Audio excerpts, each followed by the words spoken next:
মাঝে, মাঝে এমন হয় যে কোনো কাজকাম করতে ইচ্ছা করে না, রান্নাবাড়াও করতে ইচ্ছা করে না। রান্নাবাড়া করতে ইচ্ছা করবে বা কীভাবে? ঘরে যদি বাজার না থাকে তাহলে কি রান্না করতে ইচ্ছা করে? তো আপনাদের ভাইয়া ডাল আর ডিম নিয়ে এসে দিছিল, তো ভাবলাম তাহলে এটাই রান্না করে, যেহেতু এখনো বেতন পাইনি। মাঝখানে শুক্রবার আর শনিবার পড়ে গিয়ে বেতন পেতে পেতে সেই 8 তারিখের আগে আর পাবো না, তারপরে বাজার করতে হবে। তো আজকে ডাল আর ডিমটাই রান্না করবো আর পেঁপে ভর্তা করব। তো পেঁপে আলাটাও মানে সবজি মামাটাও আসছে ডাল রান্নার পরে, নয়তো আমি ডিম দিয়ে ডাল পেঁপেটাই রান্না করতাম। তো এই রান্না তুলে দেওয়ার পরে সবজিওয়ালা মামা আসছে, তখন পেঁপে রাখা হয়েছে, তো ভাবলাম পেঁপেটা ভর্তা করি।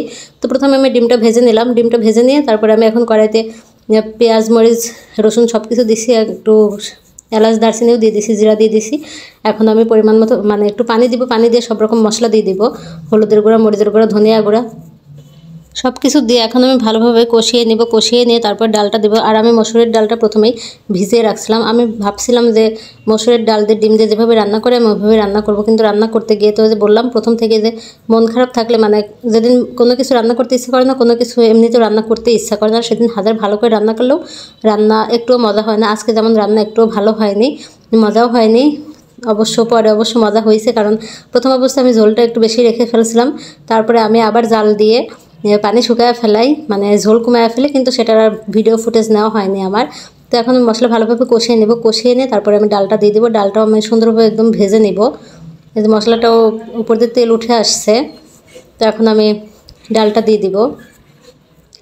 ডাল দিয়ে তারপরে আমি এর আগে একদিন মসুরের ডাল দিয়ে ডিম দিয়ে রান্না করছিলাম, ওই দিন অনেক মজা হয়েছিল। আসলে ওই দিন তো মানে ইচ্ছা করে অনেক মানে যত্ন সহকারে রান্না করেছিলাম। আজকেও যত্ন সহকারে রান্না করছি, কিন্তু তারপরেও মানে ডাল এটা রান্না করার ইচ্ছা ছিল না, কিন্তু কি করার, রান্না করতেই হবে।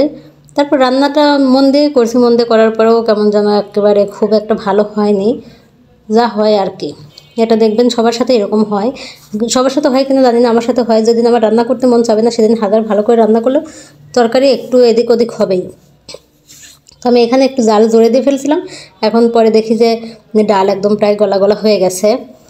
তো তারপর আমি পাতিল মানে কড়াই চেঞ্জ করে ফেলেছি, কড়াই চেঞ্জ করে আরেকটা কড়াইতে দেই। তো এখানে আমি ঝোলটা প্রথম অবস্থায় শুকাই না, যে আপনাদের ভাইয়া যদি একদম শুকাই হয়তো বলতে পারে যে একদম শুকিয়ে ফেলছো কেন, ডাল তো ডালের মতো হয়নি, এরকম ভাবতে পারে।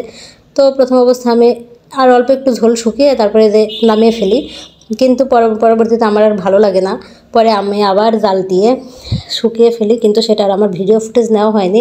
একদম সমস্ত ভিডিও করার পরে আমি আবার ডালটা জাল দিয়ে শুকাই, সেটা আর আমি ভিডিও ফুটেজ নেইনি। তো পরে আমি এই যে পেঁপেটা ভর্তা করার জন্য সিদ্ধ বসিয়ে দিছি। তো সিদ্ধ বসিয়ে দিয়ে তো অনেক কাজ করছি, কারণ অনেকগুলো কাপড় চোপড় ভিজেছিলাম, সেগুলো ধুইছি, তারপরে গোসল করছি, তারপরে এসে আবার ভর্তা করছি, কিন্তু এগুলো তো আর কেউ দেখে না। যাই হোক, এদের রান্নাবাড়া শেষ। সবাই ভালো থাকবেন, সুস্থ থাকবেন, আল্লাহ হাফেজ।